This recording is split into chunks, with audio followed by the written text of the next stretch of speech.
Alright guys, welcome back. We are going into quiz 18. I really hope the sound is a little better.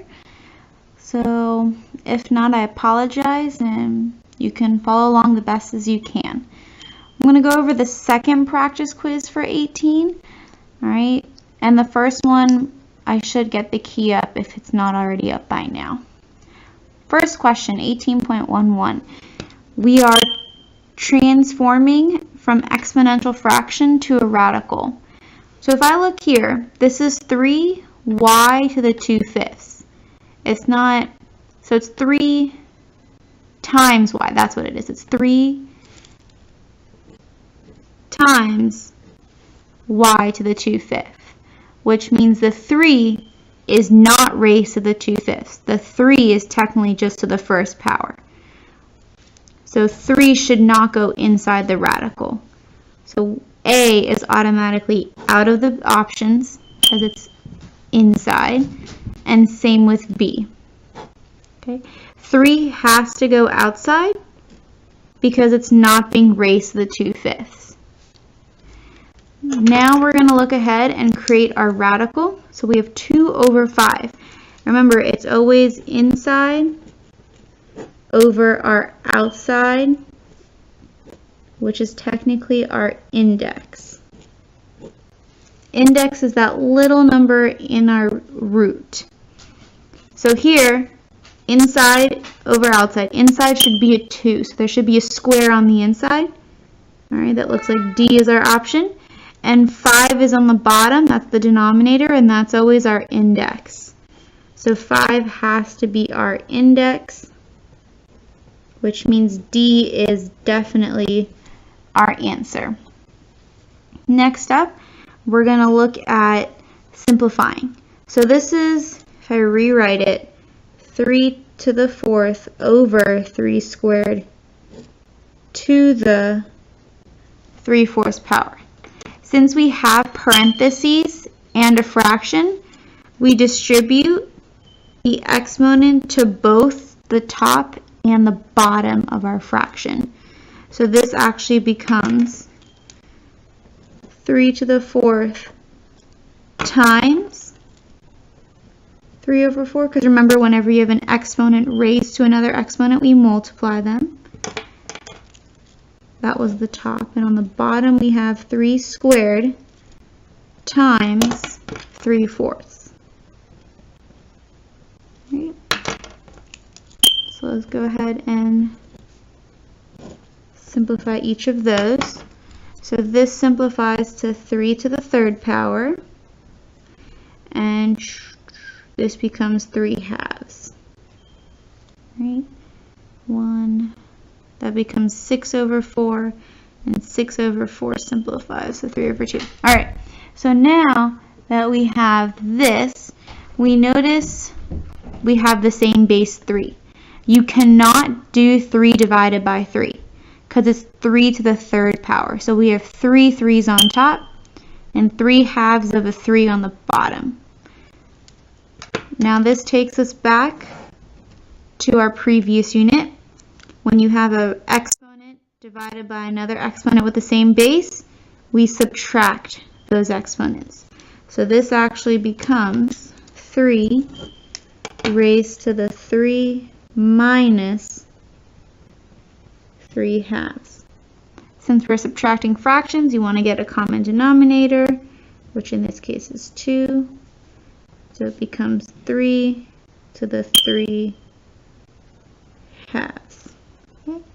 So our final answer is 3 to the 3/2, or this is technically the square root of 3 to the 3rd power, and if you want, you could simplify it. But I think we're fine with leaving it in exponential fraction form because that's the form we started with. Okay, let's go on to our next problem.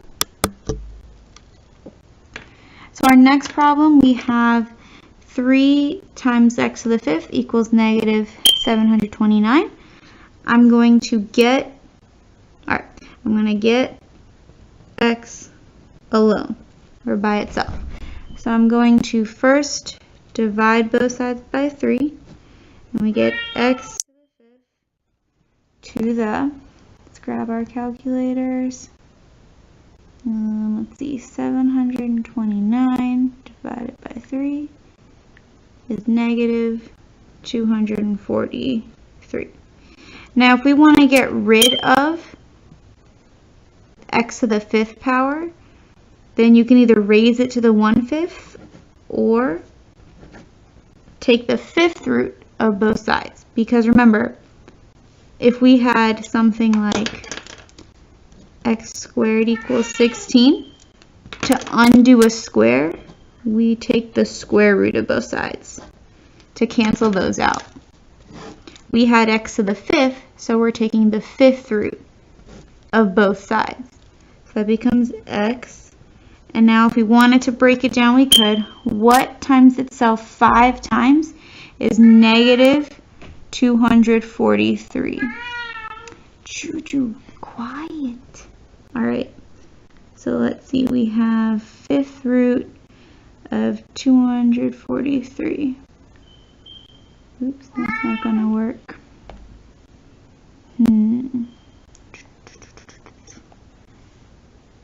All right, let me take care of the cat and then I'll be back.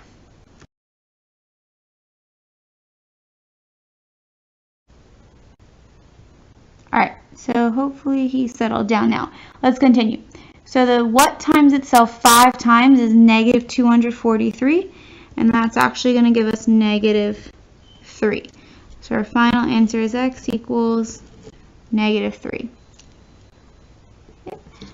Let's go to our next problem. So this looks pretty similar to this, except we have a square root.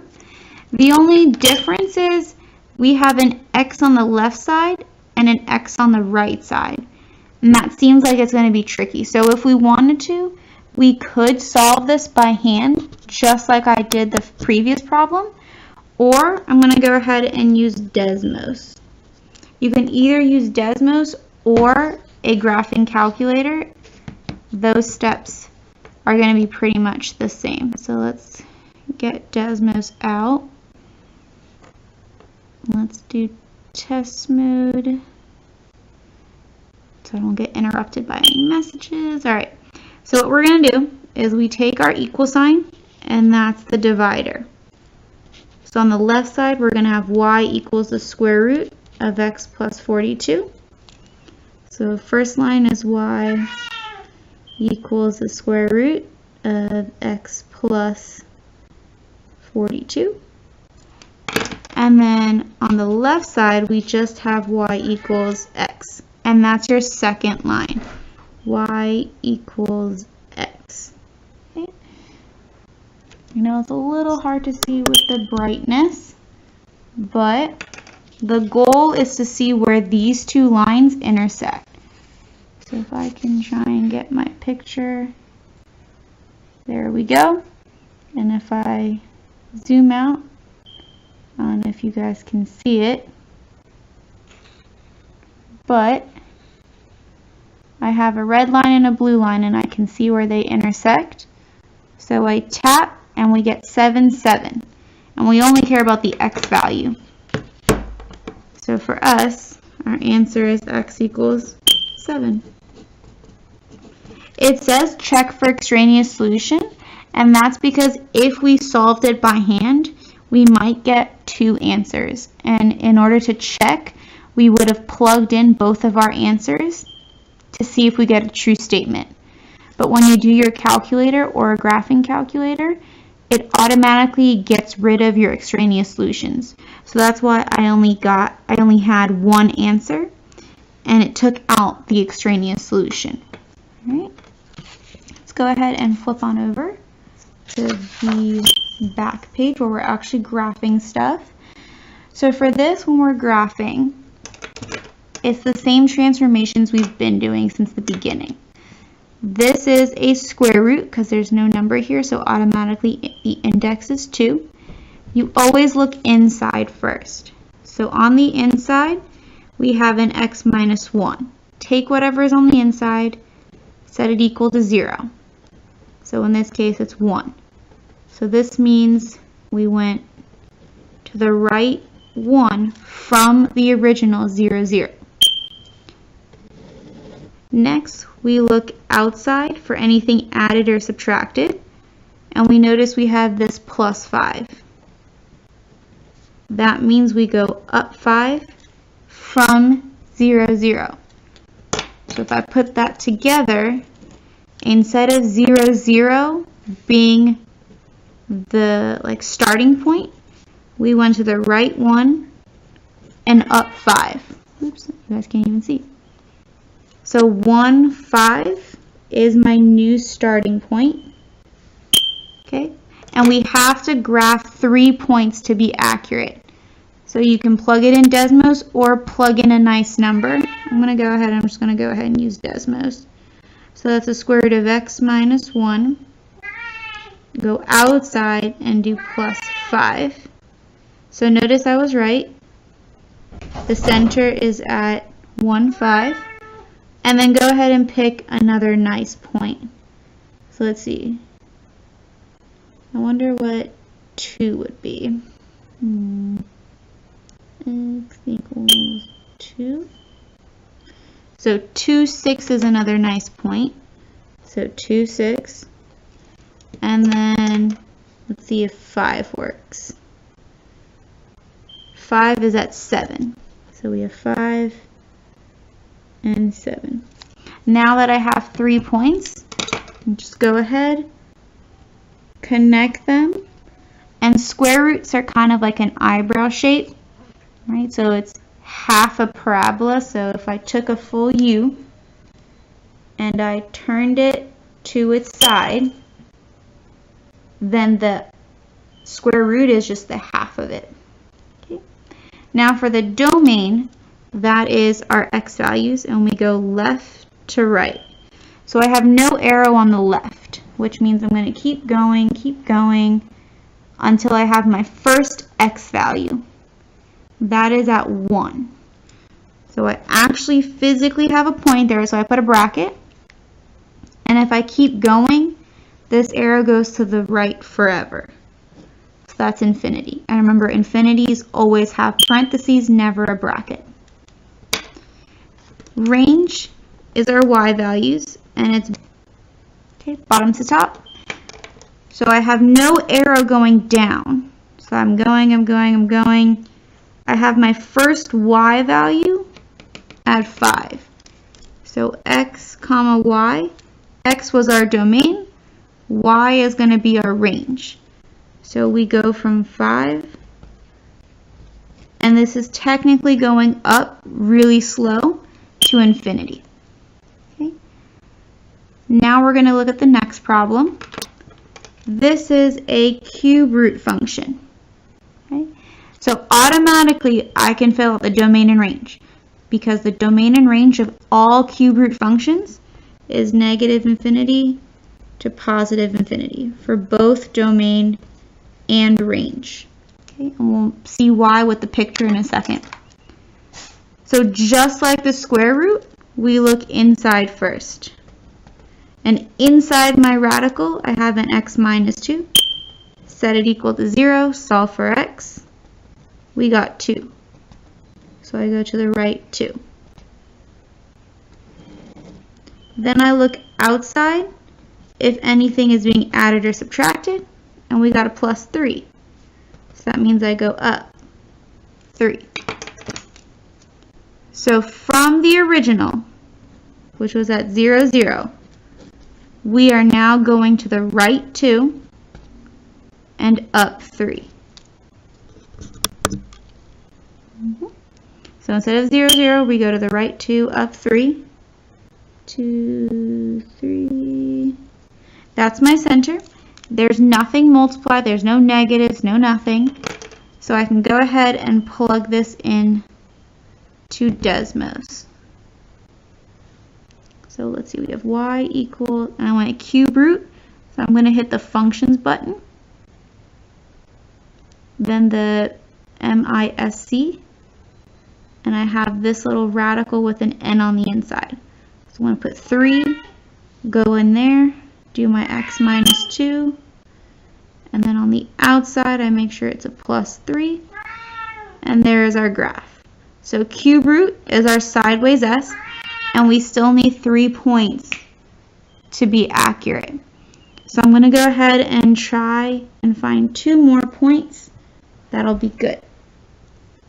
Okay, so let's see. I'd rather not deal with decimals. So let's see, maybe 4 will work.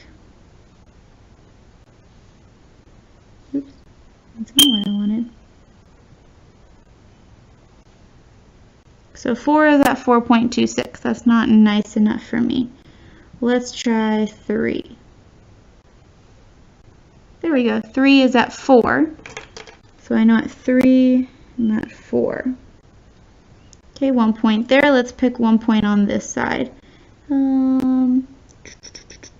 Let's try 1. There we go. 1 is at 2.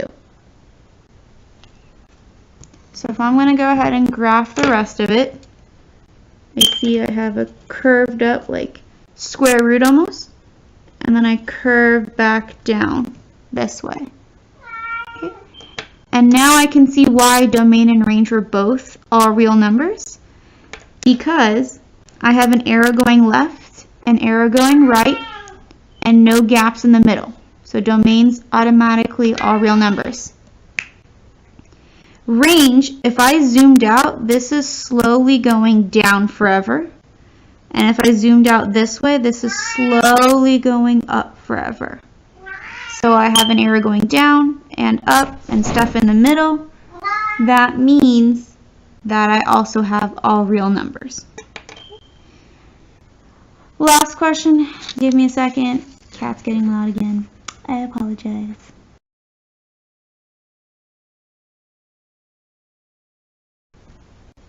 Alright, sorry guys, that's what I get for making a video at home, or attempting to. Alright, so let's go ahead and look at the last question, see if we can make it. So what's going to happen is, this is going to be an SOL quit. No, Juju, out of the way, sweetie. Come on, move the butt. Alright, you guys get to say hi to the cat. That's fine at this point. Okay. So now we're going to do composite functions. So with composite functions, we are going to have to take the function and plug it in another function. So find the inverse of each function. Find the inverse, we are switching x and y. Okay, so f of x is technically just y equals. So I'm going to go ahead and I'm going to switch it. So it becomes x equals 16y squared plus 1. Okay. Now that I have that, I'm going to go ahead and get y by itself. And that just becomes algebra 1.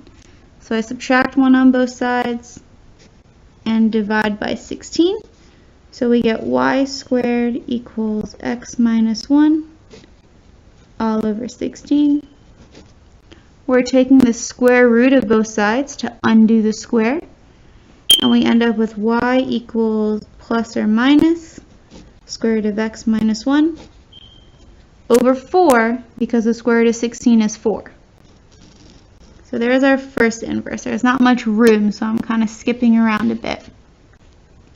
Okay, the next one, I'm going to switch x and y again. And to switch x and y, we're going to get x equals 8y to the third minus 6. So to get x by itself, the y by itself, we add 6 and then divide by 8. So I get y cubed equals x plus 6, all of it divided by 8.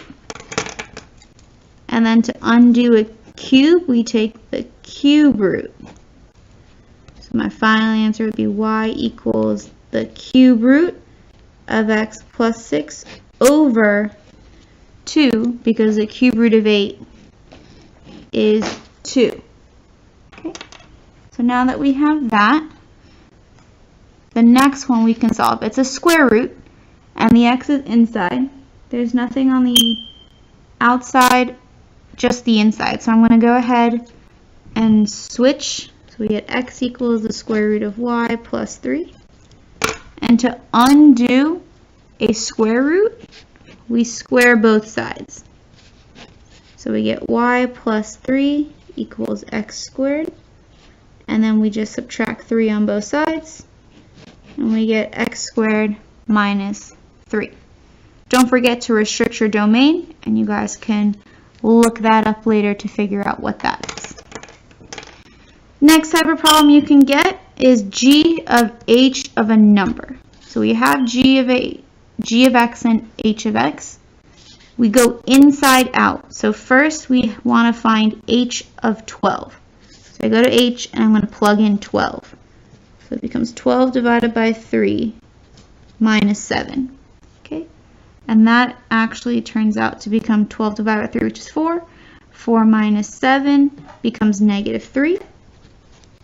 So we found out h of 12 is negative 3. And now I work my way out. So next is g of negative 3. So I go to g, and anywhere there's an x, I'm going to put negative 3. So 2 times negative 3 squared minus 5. Negative 3 squared is 9. 9 times 2 is going to become 18. Okay, so we have 18 minus 5, which is 13, and 13 turns out to be our final answer. Here we go. Next up, we can have a composite function of just a full function and another function. So take all of f of x and replace any x in g with it. So instead of g of f of x, we want g of 3x squared minus 5x. So we go to g, and it's negative 3x. So anywhere there's an x, I replace it with f. And f is 3x squared minus 5x. Last step we can do is distribute. 1 sec.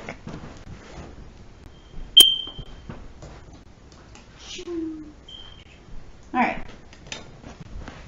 I'm back. You can distribute on in. And we get negative 9x squared plus 15x. And you'll be fine if you stop there. Okay. So that was battle. That wraps up what's going to be on your quiz. I do apologize for all the pausing and the cat drama, but, you know, had to make the video at home. Hopefully next time I'll just do it at school. Okay? Good luck studying. Hope you all have a great day.